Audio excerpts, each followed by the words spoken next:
Hello student, आज हम class 8th की सोशल साइंस का पार्ट 1 पढ़ने जा रहे हैं और पाठ का नाम है भारत में ब्रिटिश सत्ता की स्थापना और विस्तार।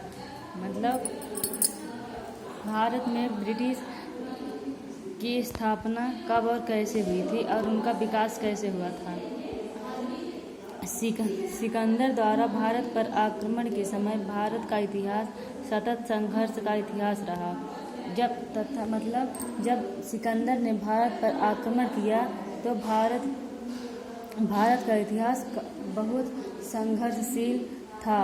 मतलब अपनी परेशानियों से जूझ रहा था, झेल रहा था उनको। ठीक, भारत की विशाल संपदा कई जातीय और आक्रामकों को प्राचीन काल से ही अपनी ओर आकर्षित करती थी।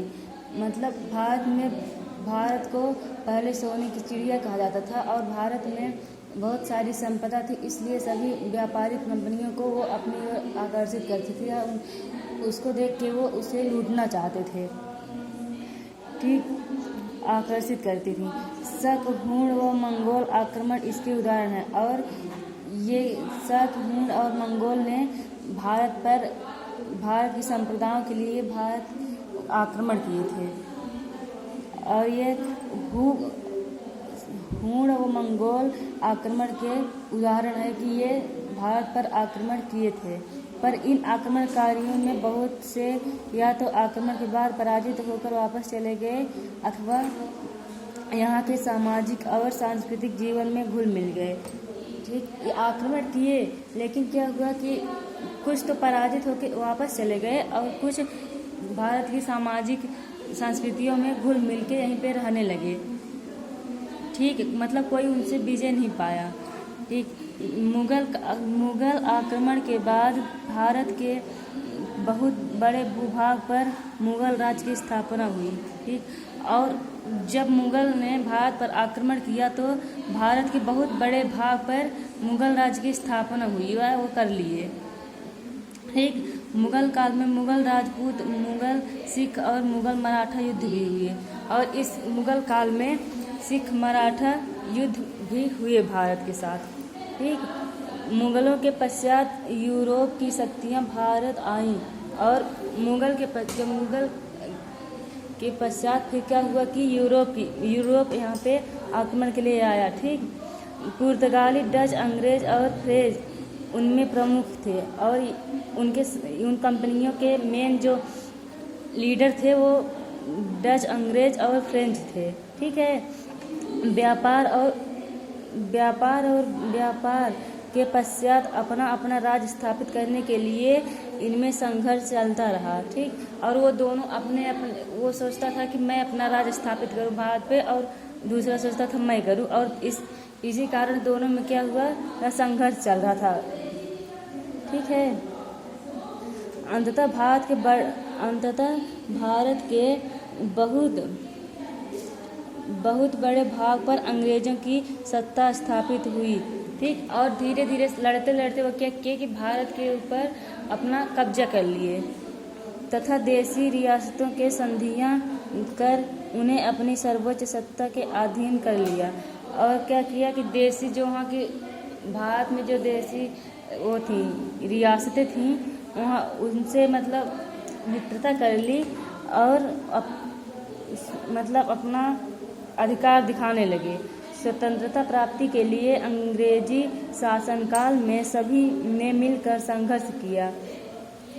ठीक, स्वतंत्रता प्राप्ति के लिए अंग्रेजी शासन काल में सभी ने मिलकर संघर्ष किया। ठीक है, और अंग्रेजों से छुटकारा पाने के लिए सभी स्वतंत्रता प्राप्त करने के लिए सभी ने बहुत प्रयास किया, बहुत संघर्ष किया। ठीक है, इस संघर्ष में भारत की जनता ने सक्रिय भाग लिया और अंततः 1947 में स्वतंत्रता प्राप्त हुई। ठीक, और इस स्वतंत्रता के लिए भारत की जनता ने क्या कहते हैं बहुत संघर्ष किया। मतलब कई लोगों ने अपना योगदान दिया और लास्ट में क्या कहते स्वतंत्रता प्राप्त हो ही गई और सन 15 अगस्त सन 1947 को हमें स्वतंत्रता प्राप्ति हो गई। आगे के अध्याय में हम भारतीयों द्वारा स्वतंत्रता प्राप्ति के लिए किए गए संघर्ष का अध्ययन करेंगे और आगे हमको स्वतंत्रता कैसे प्राप्त हुई उसके बारे में हम जानेंगे। अब है भारत में यूरोपीय व्यापारिक कंपनियों का आगमन। अब भारत में यूरोपीय कंपनी कैसे प्रवेश की या फिर कैसे आई उसके बारे में हम जानेंगे। ठीक है। 15वीं शताब्दी के यूरोप में घटित हुई कुछ प्रमुख घटनाओं कुस्तुनतुनिया पर तुर्कों का अधिकार, पुनर्जागरण आंदोलन, ये सब क्या किए मतलब भारत पे अपना साम्राज्य स्थापित करने के लिए सब मिशन चलाना चाहते थे। ठीक है। वैज्ञानिक एवं औद्योगिक क्रांति तथा भौगोलिक खोज के प्रति आकर्षण ने भारत एवं पूर्व के देशों के प्रति यूरोपीय लोगों में एक नया आकर्षण उत्पन्न किया। ठीक। यूरोप में हुई व्यापारिक एवं औद्योगिक क्रांति ने वहां के व्यापारियों को नया बाजार तलाशने के लिए विवश कर दिया।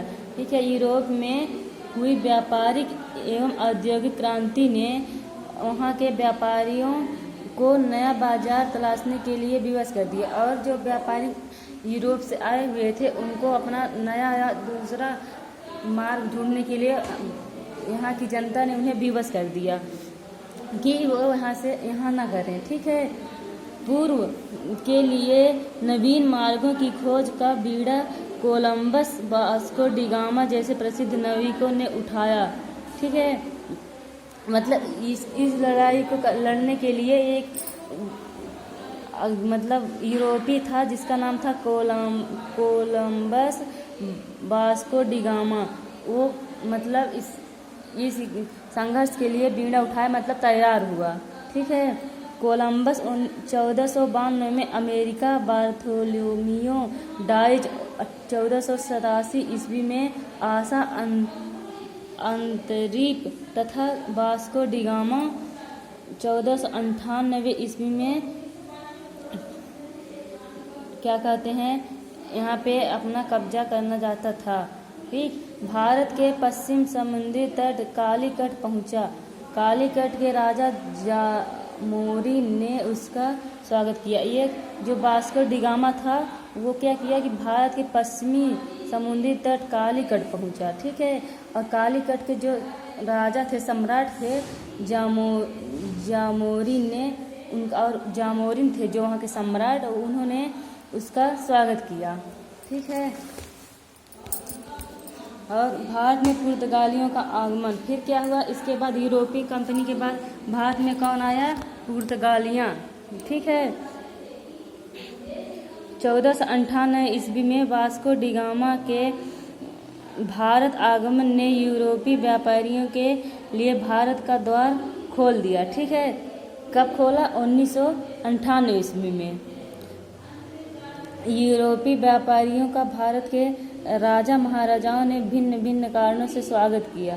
और क्या किया? यूरोपीय जो व्यापारी थे भारत के जो सम्राट थे, राजा महाराजा थे, उन्होंने भिन्न भिन्न क्या कहते हैं कारणों से उनका स्वागत किया। ठीक है।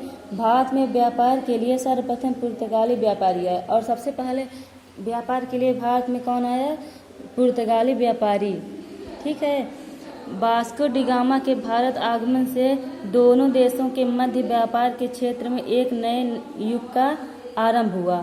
ठीक है। वास्को डी गामा के भारत आगमन से जब वास्को डी गामा भारत में आया तो दोनों देशों के मध्य व्यापार के क्षेत्र में नए नए युग का आरंभ हुआ। दोनों देशों के बीच नए नए आविष्कार हुए। ठीक है।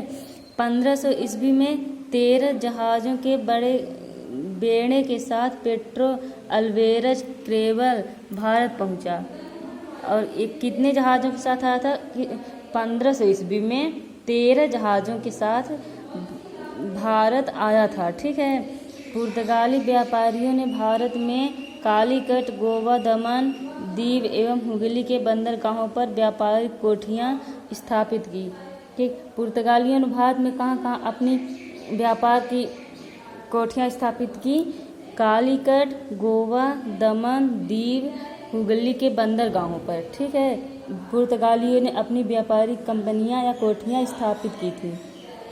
काली मिर्च और मसालों के व्यापार पर अपना एकाधिकार स्थापित करने के लिए उन्होंने 1503 ईस्वी में कोचीन में पहले दुर्ग की स्थापना की।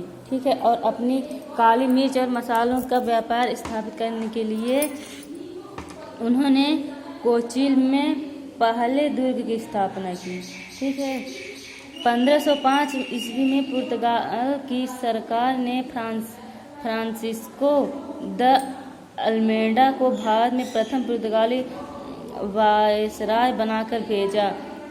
पुर्तगाली सरकार, जो पुर्तगाली भारत में सबसे पहले आया था, उसने क्या किया कि एक फ्रांसीसी था, द अल्मेडा को भारत में प्रथम पुर्तगाली वायसराय बनाकर क्या किया, भेजा था। 1909 ईस्वी में उसने पुर्तगाली सेना के बल पर दीव पर अधिकार कर लिया और क्या किया, 1509 ईस्वी में उसने पुर्तगाली सेना के बल पर दीव पर अधिकार कर लिया। ठीक, फिर है 1909 ईस्वी में पुर्तगाली वायसराय अल्बुकर्क ने बीजापुर के शासक